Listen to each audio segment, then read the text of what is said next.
I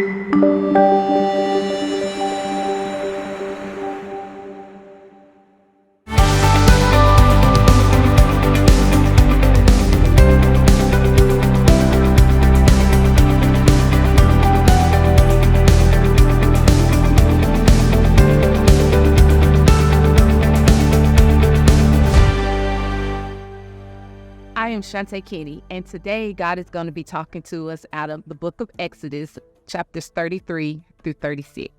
Let's see what he has to say. Then the Lord said to Moses, "Leave this place, you and the people you brought up out of Egypt, and go up to the land I promised on oath to Abraham, Isaac, and Jacob, saying, I will give it to your descendants. I will send an angel before you and drive out the Canaanites, the Amorites, the Hittites, the Perizzites, I may have messed that up, the Hivites, and the Jebusites. Go up to the land flowing with milk and honey, but I will not go with you, because you are a stiff-necked people, and I might destroy you on the way." When the people heard these distressing words, they began to mourn, and no one put on any ornament. For the Lord said to Moses, "Tell the Israelites, you are a stiff-necked people. If I were to go with you, even for a moment, I might destroy you. Now take off your ornament, and I will decide what to do with you." So the Israelites stripped off their ornaments at Mount Horeb. Now Moses used a tent and pitched it outside the camp some distance away, calling it the tent of meeting. Anyone inquiring of the Lord would go to the tent of meeting outside the camp. And whenever Moses went out to the tent, all the people rose and stood at the entrances to their tents, watching Moses until he entered the tent. And Moses went into the tent. The pillar of cloud would come down and stay at the entrance, while the Lord spoke with Moses. Whenever the people saw the pillar of cloud standing at the entrance of the tent, they all stood and worshiped, each at the entrance of their tent. The Lord would speak to Moses face to face. Thank you, God. And one speaks as one speaks to a friend. Then Moses would return to the camp, but his young aide Joshua, son of Nun, did not leave the tent. Moses said to the Lord, "You have been telling me, lead these people, but you have not let me know whom you will send with me. You have said, I know you by name, and you have found favor with me. If you are pleased with me, teach me your ways so I may know you and continue to find favor with you. Remember that this nation is your people." The Lord said, "My presence will go with you, and I will give you rest." Then Moses said to him, "If your presence does not go with us, do not send us up from here. How will anyone know that you are pleased with me and with your people unless you go with us? What else will distinguish me and your people from all the people on the face of the earth?" And the Lord said to Moses, "I will do the very thing you have asked, because I am pleased with you and I know you by name." Then Moses said, "Now show me your glory." And the Lord said, "I will cause all my goodness to pass in front of you, and I will proclaim my name, the Lord, in your presence. I will have mercy on whom I will have mercy, and I will have compassion on whom I will have compassion." But he said, "You cannot see my face, for no one may see me and live." Then the Lord said, "There is a place near me where you may stand on a rock. When my glory passes by, I will put you in a cleft in the rock and cover you with my hand until I have passed by. Then I will remove my hand and you will see my back, but my face must not be seen." 34. The Lord said to Moses, "Chisel out 2 stone tablets like the first ones, and I will write on them the words that were on the first tablets which you wrote. Be ready in the morning, and then come to Mount Sinai. Present yourself to me there on top of the mountain. No one is to come with you or be seen anywhere on the mountain. Not even the flock and herds may graze in front of the mountain. So Moses chiseled out 2 tablets like the first ones and went up to Mount Sinai early in the morning as the Lord had commanded him. And he carried the 2 stone tablets in his hand. Then the Lord came down in the cloud and stood there with him and proclaimed his name, the Lord. And he passed in front of Moses, proclaiming, the Lord, the compassionate and gracious God, slow to anger, abounding in love and faithfulness, maintaining love to thousands and forgiving wickedness, rebellion, and sin. Yet he does not leave the guilty unpunished. He punishes the children and their children for the sin of the parents to the 3rd and 4th generation. Moses bowed to the ground at once in worship. Lord, he said, if I have found favor in your eyes, then let the Lord go with us. Although this is a stiff-necked people, forgive our wickedness and our sin, and take us as your inheritance. Then the Lord said, I am making a covenant with you. Before all your people, I will do wonders never before done in any nation in all the world. The people you live among will see how awesome is the work that I, the Lord, will do for you. Obey what I command you today. I will drive out before you the Amorites, the Canaanites, the Hittites, the Perizzites, the Hivitites, and the Jebusites. Be careful not to make a treaty with those who live in the land where you are going, or they will be a snare among you. Break down their altars, smash their scarce stones, and cut down their Asherah holes. I messed that one up. Do not worship any other god, for the Lord, whose name is jealous, is a jealous God. Be careful not to make a treaty with those who live in the land, for when they prostitute themselves to their gods and sacrifice to them, they will invite you, and you will eat their sacrifices. And when you choose some of their daughters as wives for your sons, and those daughters prostitute themselves to their gods, they will lead your sons to do the same. Do not make any idols. Celebrate the festival of unleavened bread. For 7 days, eat bread without yeast, as I commanded you. Do this at the appointed time in the month of Avi, for in that month you came out of Egypt. The first offspring of every womb belongs to me, including all the firstborn males of your livestock, whether from herd or flock.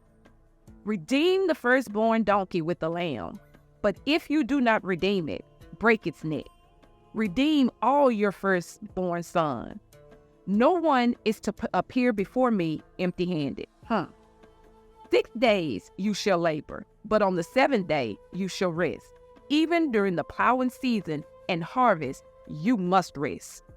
Celebrate the festival of wheat with the first fruit of the wheat harvest, and the festival of ingathering at the turn of the year. 3 times a year, all your men are to appear before the sovereign Lord, the God of Israel. I will drive out nations before you and enlarge your territory, and no one will covet your land when you go up 3 times each year to appear before the Lord your God. Do not offer the blood of a sacrifice to me along with anything containing yeast, and do not let any of the sacrifices from the Passover festival remain until the morning. Bring the best of your first fruit of your soil to the house of the Lord your God. Do not cook a young goat in its mother's milk. Then the Lord said to Moses, write down these words. For in accordance with these words, I have made a covenant with you and with Israel. Moses was there with the Lord 40 days and 40 nights, without eating bread or drinking drink. Moses bad. And he wrote on the tablets the words of the covenant, the 10 Commandments. When Moses came down from Mount Sinai with the 2 tablets of the covenant law in his hands, he was not aware that his face was radiant because he had spoken with the Lord. When Aaron and all the Israelites saw Moses, his face was radiant and they were afraid to come near him. But Moses called to them, so Aaron and the leaders of the community came back to him, and he spoke to them.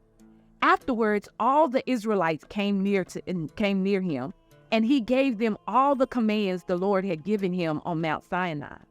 When Moses finished speaking to them, he put a veil over his face. But whenever he entered the Lord's presence to speak with him, he removed the veil until he came out. And when he came out and told the Israelites what he had been commanded, they saw that his face was radiant. Then Moses would put the veil back over his face until he went in to speak with the Lord. 35. Moses assembled the whole Israelite community and said to them, "These are the things the Lord has commanded you to do. For 6 days, work is to be done, but the seventh day shall be your holy day, a day of Sabbath, rest to the Lord. Whoever does any work on it is to be put to death. Do not light a fire in any of your dwellings on the Sabbath day." Moses said to the whole Israelite community, "This is what the Lord has commanded.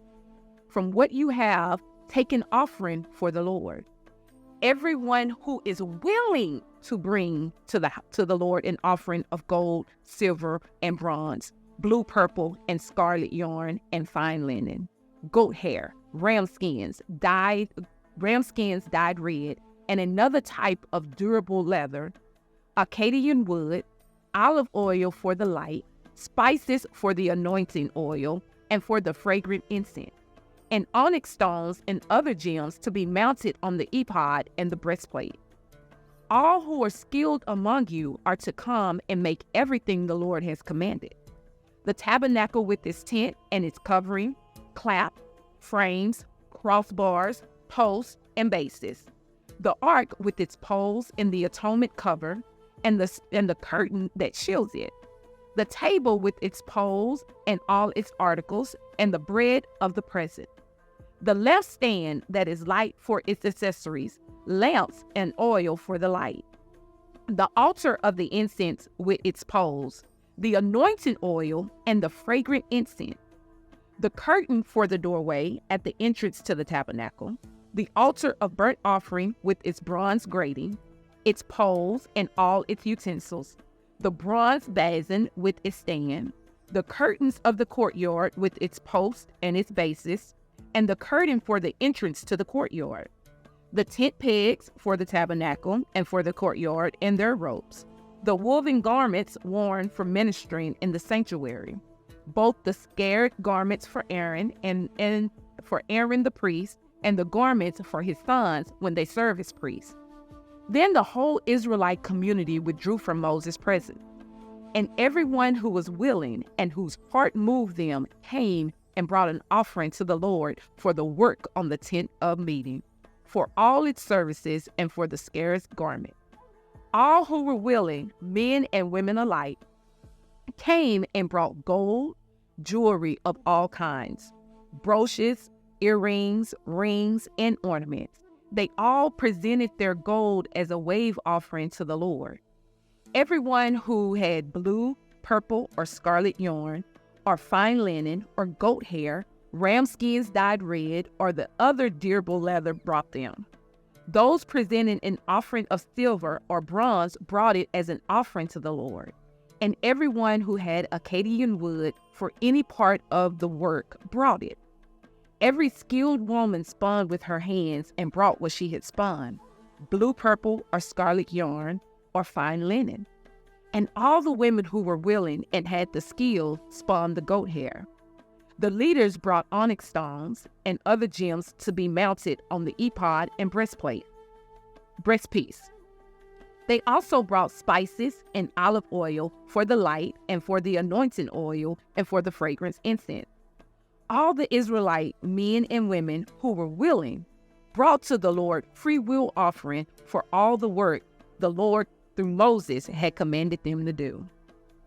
Then Moses said to the Israelites, "See, the Lord has commanded Bezalel, I must use that, son of Ur, the son of Hur, of the tribe of Judah, and has filled him with the Spirit of God, with wisdom, with understanding, with knowledge, and with all kinds of skills, to make artistic designs for work in gold, silver, and bronze, to cut and set stones, to work in wood, and to engage in all kinds of artistic craft.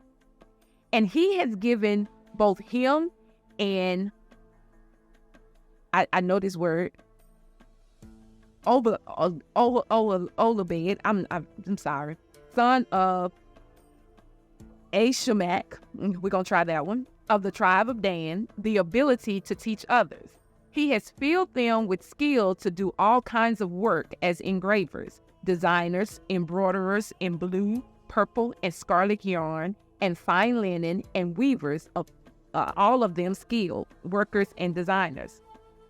So Bezalel and Olabed, we're going to work with that, and every skilled person to whom the Lord has given skill and ability to know how to carry out all the work of constructing the sanctuary, are to do the work just as the Lord has commanded. Then Moses summoned Bezalel and Olabed, and every skilled person to whom the Lord had given ability and who was willing to come and do the work. They received from Moses all the offering the Israelites had brought to carry out the work of constructing the sanctuary. And the people continued to bring freewill offerings morning after morning. So all the skilled workers who were doing all the work in the sanctuary left what they were doing and said to Moses, y'all, this is my favorite part, the people are bringing more than enough for doing the work the Lord commanded to be done. Then Moses gave an order, and they sent his word throughout the camp.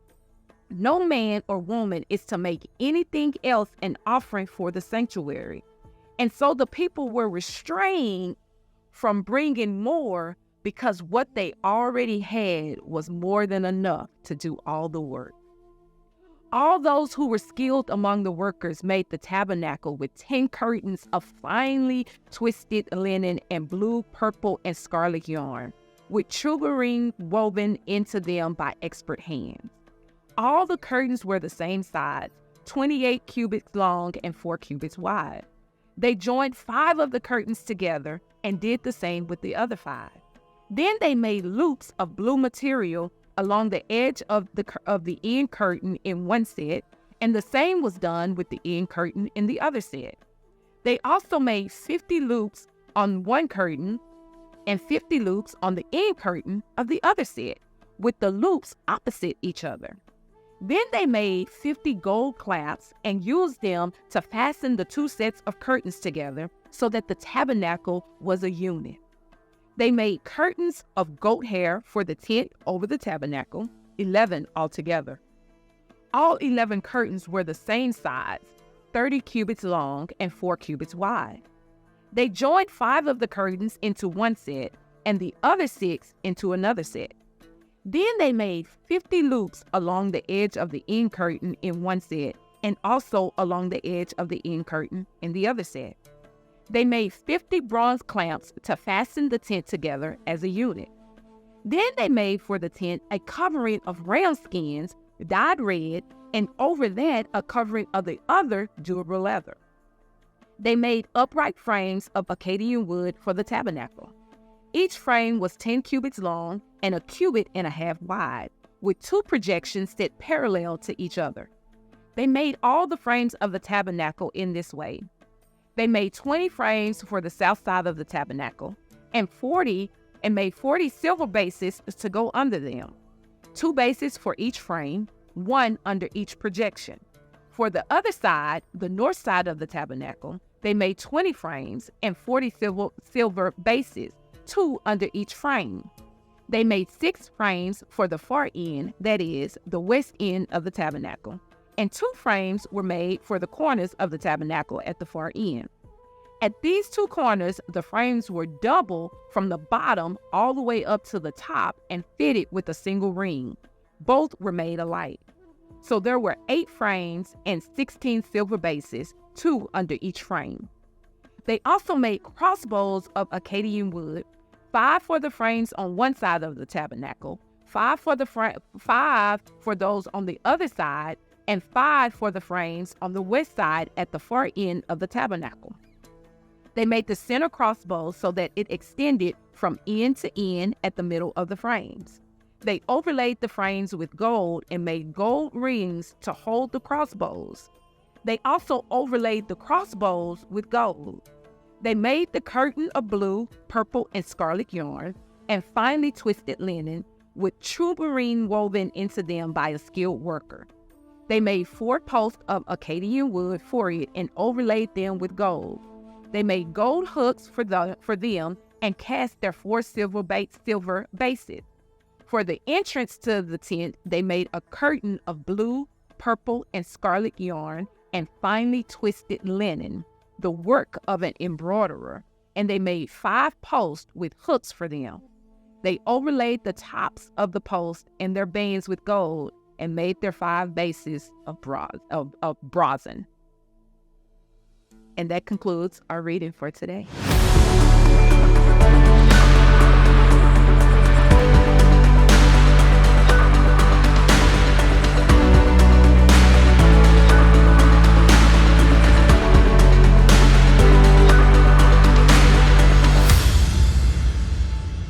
Hello and welcome to Fear into Faith Global Bible Revival, where it is our mission to get 1 million people to read the Bible cover to cover in a year. My name is Summer Day, and I am in the studio with Shawnte.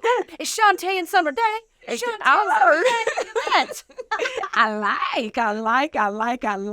am so grateful for you being here. I'm grateful to be here. Thanks Thank for saying you. yes to the call, saying yes to the Lord, saying yes to reading the Word. That's my life.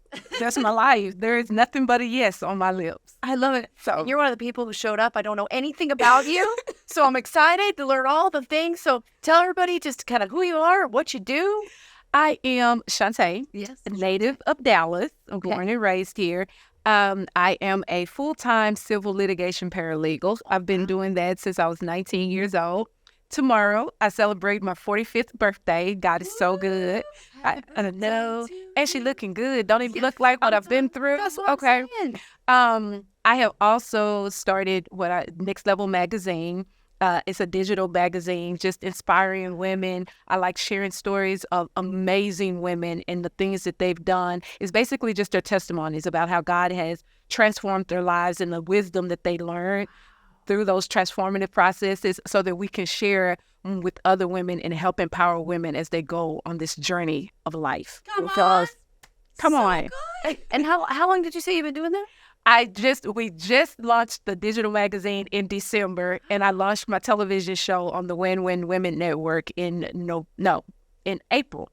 It's been a whirlwind. It's been a whirlwind. He doesn't have time anymore. He doesn't, he don't give you time to catch up. It's like get moving, get in the path and keep going. So I feel like since COVID, it's like the world just went like, let's just turn it up 10 notches. Yes. So crazy. What's the name of your show? It's Next Level Conversations, and it's NEXLEVEL. I don't need a T. I don't need a T. We ain't got time for a T. And your magazine, share what's been a favorite story or thing that you've done in the magazine? Oh, okay, that's good. Nobody's ever asked me that. I think yes, you are. I like that original, girl. One of my favorite stories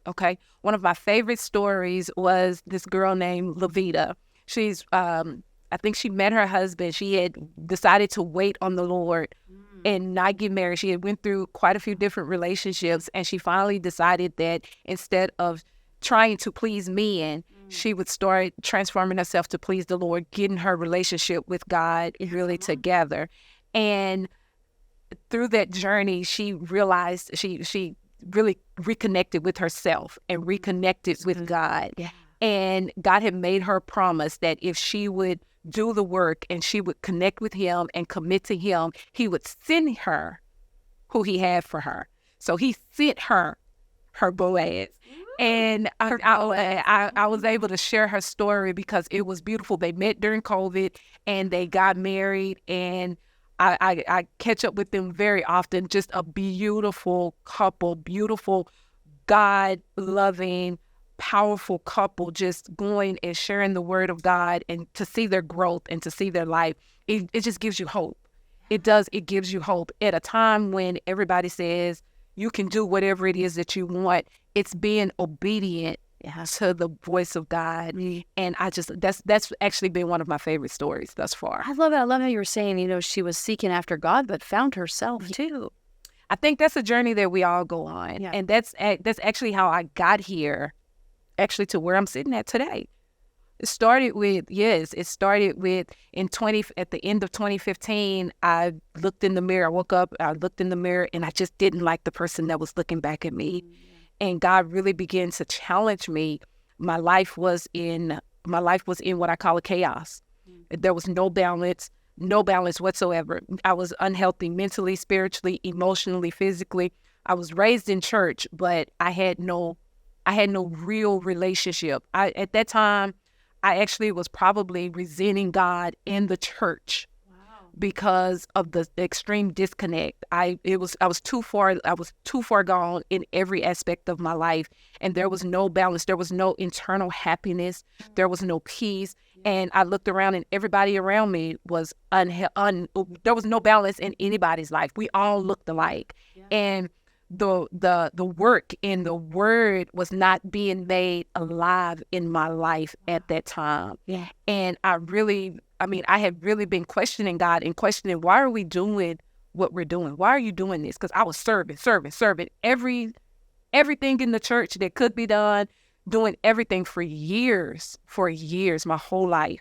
I was serving and I was giving, but there was no personal fulfillment, just to be honest. To be real honest. And that was a hard truth. I just got to stop you really quick. I'm telling you, you're speaking to some hearts right now. You're speaking to some hearts right now. I think sometimes people get in that servant place. And I don't know what it was for you. Maybe they're not taking care of themselves or whatever, but they get in that servant place where it becomes that place of striving. So I think this is so beautiful that you're sharing this. And even as I was talking with God about it, and now that I'm on the other side of it, I really hated that I looked at God like that. I looked at him as an enemy, not as the love that he actually had for me. So because serving, it was a bondage for me. It was a real bondage for me. And it was very hard to admit that. I couldn't have that conversation with people around me because all you're taught, I was raised in the church. I was raised Pentecostal. All you're taught is to give. Wow. But what happens when giving becomes a burden to the person that's giving? When the serving becomes a burden and you're no longer receiving, it's no longer about God. I didn't even realize that I was all about serving men in the name of God, because everything that I was doing was, okay, we got to do this. It was all in the name of God. And I was just caught up in it, doing the thing that I knew to do and looking for results. I was looking for things to happen. I was looking for breakthroughs. I was looking for deliverance, but it wasn't coming. And so I started questioning God, questioning what I was doing, questioning my faith. And God took me on a journey to undo everything that I learned, undo everything that I was doing, and make it about me and him. Wow. And in doing that, I didn't realize that my identity had been lost for so long. Yeah. But in this journey, I found myself. The more I sought him, the more I found me. And now everything that I do is about helping other women break free from all of those bondages. I even saw marriage as a bondage. I saw family as all of it was a bondage because it was about serving. And it sounds crazy, serving others, but not really serving God. Just going through the motions of all of the stuff. You can check out the rest of this interview right here or by going to BibleRevival.tv. And if this show has blessed you, you can help us bless others by partnering with us for as little as $20 a month and help us to expand the reach of this show. We'd also like to invite you to join our Kingdom Discipleship Program, where you have an opportunity to get on weekly Bible Zoom calls with us and people around the world to deep dive into His Word. And you can check all that out at BibleRevival.tv. I'll see you next time, my friend.